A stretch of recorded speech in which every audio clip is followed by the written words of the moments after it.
The Doctors Association UK has now written an open letter to Boris Johnson, signed by more than 6,000 NHS staff, asking for adequate PPE to be provided.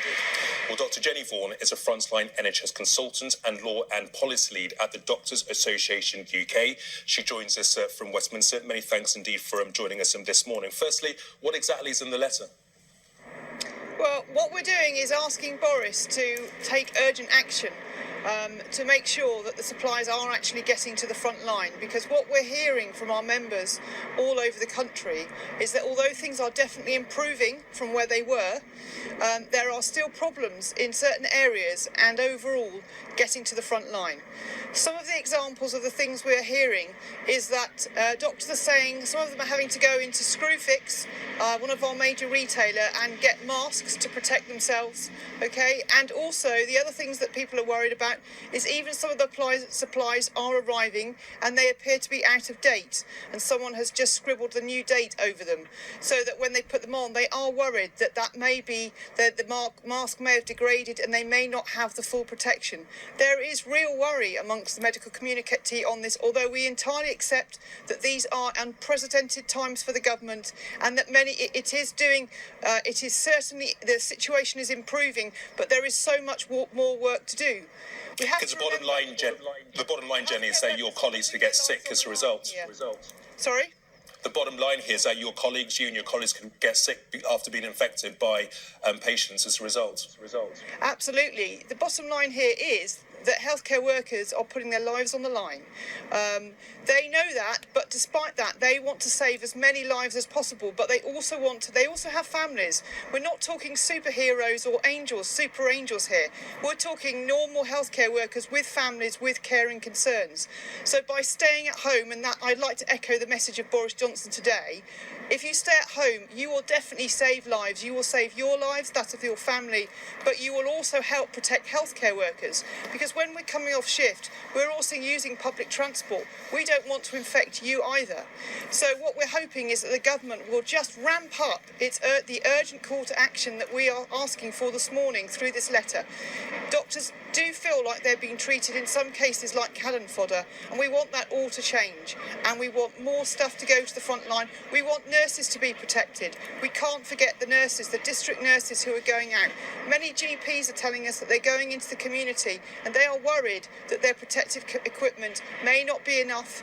There is some difference between what has been recommended by the WHO is not entirely in line with what they are seeing on the front line. So they are confused and worried that maybe supplies are running out. Now we're told that they're not. We're told that there is enough, and if there is, it must get to the front line to everyone, including our nurses, including our district nurses and our GPs. It must get into the community as well as our hospitals. That is our call. But most importantly, I want to use this opportunity also to say to everybody, don't stop coming into hospital if you have the normal things wrong with you. If you have an urgent health problem, please don't be too scared to come into hospital, because another thing that we're worried about is that it seems to be a significant drop-off with people attending hospitals for normal conditions. Now that might be that they're heeding government advice not to go into A&E unless they're really unwell, but we do not want people with urgent things wrong with them to stay away from hospital. We're here to save your life. We're here to save people who have the COVID infection, but we're also here to do our normal jobs and save lives from people suffering from all the things we normally treat. So please don't be too scared to come into hospital, but heed the advice. Do not go out. Stay at home. And we can save lives, and we can, that's our aim, to save as many as we can. And the NHS is here for you in these times as well. All the NHS workers are ready and willing and able to step up and look after you. But you need to do your job too, young and old. This virus is no discriminator. Jenny, what is the latest on the testing of NHS staff? What are you and your colleagues being told? Well, we've done a poll across the country, and we have heard, it's not an entirely representative poll. We asked people to let us know. But what we're hearing is that in some areas, for example, Hampshire and Teesside, there is some testing getting through. So things are definitely improving. And we have to remember here that virologists all over the country are working as hard as they can to do these tests. These tests, and they're doing these tests at great risk also to themselves. They have to, these are difficult tests at the moment to actually roll out and ramp up, because this is all new and unprecedented. But there's no doubt that if the testing got quicker and that every healthcare worker was able to access it within 12 to 24 hours and get a result, we would not have to lose our workforce sitting at home between 7 and 14 days if one of their family members have got it. We would be able to immediately test them and get them back onto the front line. So there is frustration there that they are not able to access rapid tests and get back to the front line if they are negative. And also, if they're positive, they want to know quickly so that they're not infecting patients and their families. Some of the scenes that we've seen out of Italy over the last few days have been truly horrifying. Do you think that the government does listen to what you say and acts now, we can get ahead of this curve? We have the greatest respect for Professor Chris Whitty, who is doing an almost impossible job at the moment, and we do believe that the government is listening to them, but we need action faster. We are very, very worried about Italy. We are said to be 2 weeks behind Italy. They've had lots of people have died there, and the worry is that will come here.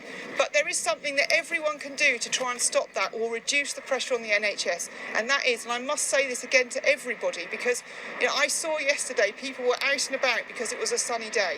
Please stay at home. If we want to try and reduce and stop what's happening in Italy coming to these shores, which we want to do, please stay at home and listen to the government's advice. Your healthcare workers' lives depend on you staying at home, and please don't take any funny medication that's been on the internet that you think might protect you from COVID. We don't want people getting things wrong with them because of side effects of medication. There is no proven treatment at the moment for this virus. It is supportive. Most people recover.